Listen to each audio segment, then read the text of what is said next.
मेरे सभी प्यारे मित्रों को हेमलता पांडे ब्लॉग की ओर से ढेर सारी शुभकामनाएं और मेरा आप सभी लोगों को नमस्कार।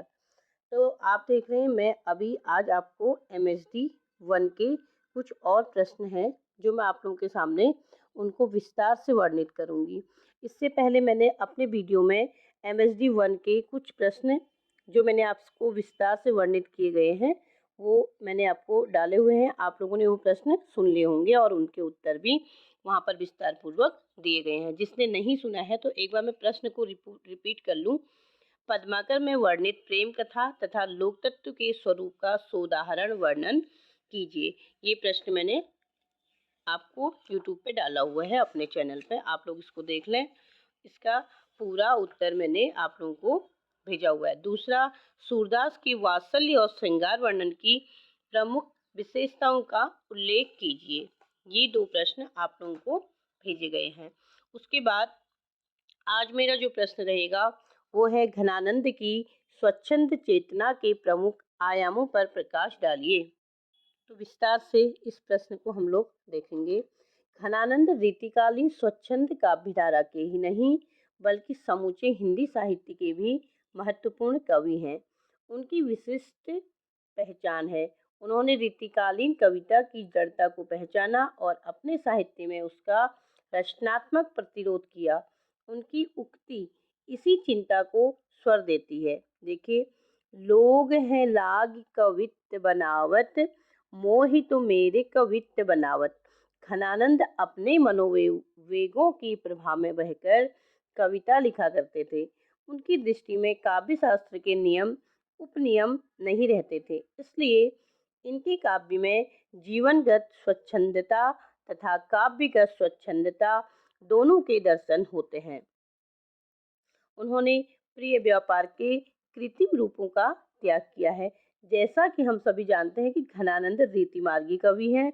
रीतिमार्गी कवि बुद्धि के बल से ही भाव का अनुमान करते थे और उसी के बल से प्रेम के वाह्य रूप विधान का संधान करते थे। घनानंद ने प्रेम को हृदय की शुद्ध निश्चल भावधारा माना है।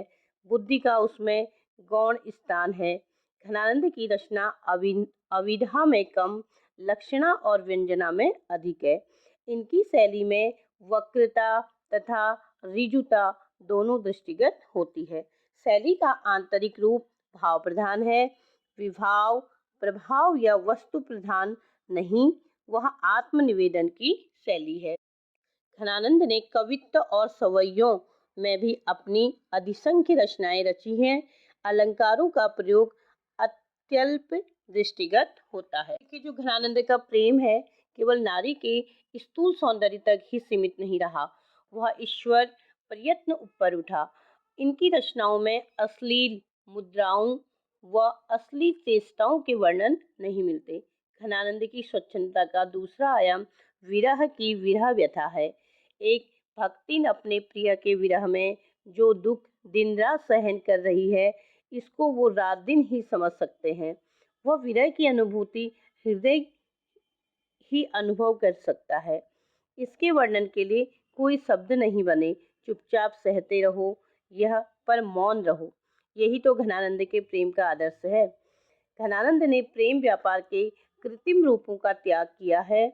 उनकी चेतना विरह और मिलन दोनों में प्रेमियों के हृदयों के अंतः स्थलों को उद्घाटित करने में ही लगी रहती है। घनानंद का प्रेमी तो स्वयं ही अपनी प्रेम भावना को नहीं पहचान पाता। वह कहे किससे, यहाँ तो बेझत बूझत बोराई सूझे, बेझत बूझत बोराई सूझे है। रीतिमार्गी कवि बुद्धि के बल पर से ही भाव का अनुभव करते थे और उसी के बल से प्रेम के वाही रूप विधान का संधान करते थे। घनानंद ने प्रेम को हृदय की शुद्ध निश्चल भावधारा माना है। बुद्धि का उसमें गौण स्थान है।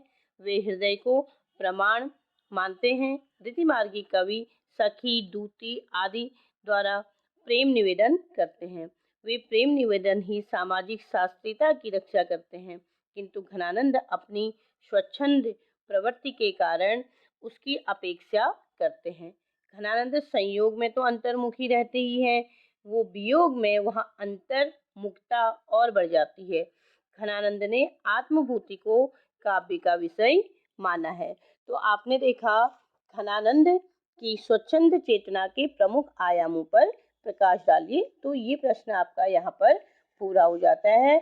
मुझे आशा है आप मेरे प्रश्नों को डेली जो मैं आप लोगों को भेजती हूँ और आप लोगों के लिए जो मैं मेहनत करती हूँ आप लोग उसको पढ़ते होंगे। जो भी पढ़ता है, जिसे भी मेरे प्रश्नों के उत्तर सही लगते हैं या इन प्रश्नों के उत्तरों में अगर आपको कहीं पर कोई कठिन शब्द लगता है या कोई चीज़ नहीं समझ में आता है तो आप मुझे कमेंट्स बॉक्स में कमेंट्स करेंगे। अगर आप लोग कमेंट्स नहीं करेंगे तो मुझे नहीं पता चलेगा कि कौन कौन मेरे प्रश्नों को पढ़ रहा है। तो ये प्रश्न का उत्तर आपके सामने मैंने रखा, इसे आप लोग ध्यानपूर्वक पढ़ेंगे। अब देखिए नेक्स्ट क्वेश्चन आपका, ये भी पेपरों की दृष्टि से काफी महत्वपूर्ण है। गीति काव्य के रूप में विद्यापति की पदावली की प्रमुख विशेषताएं स्पष्ट कीजिए। तो ये क्वेश्चन आपका बार बार पेपरों में पूछा जाता है, इसको आप लोग ध्यानपूर्वक सुनेंगे। जो भी क्वेश्चन मैं आप लोगों को डाल रही हूँ ये काफी महत्वपूर्ण प्रश्न है।